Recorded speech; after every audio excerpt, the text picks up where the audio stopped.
ശിവഗിരി തീർത്ഥാടന പദയാത്രാ സംഘത്തിന് സ്വീകരണം നൽകി. കായംകുളം SNDP യൂണിയന്റെ നേതൃത്വത്തിലാണ് വിവിധ കേന്ദ്രങ്ങളിൽ നിന്നെത്തിയ പദയാത്രകർക്ക് സ്വീകരണം നൽകിയത്. കുടിവെള്ളവും ഭക്ഷണവും ഒരുക്കിയിരുന്നു.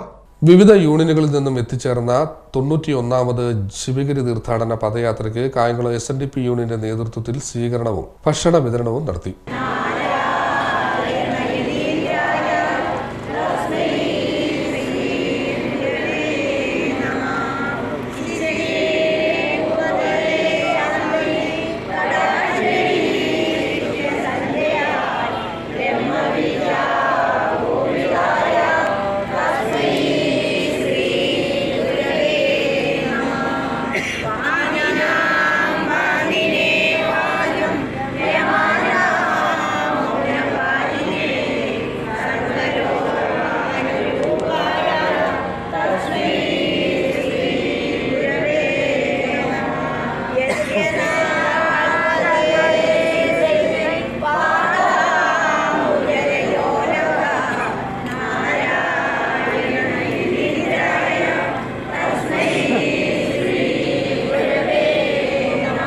ചടങ്ങിന് union secretary P. Pradeep Lal, board member A. Praveen Kumar, union councillor Panakkal Devarajan എന്നിവർ നേതൃത്വം നൽകി.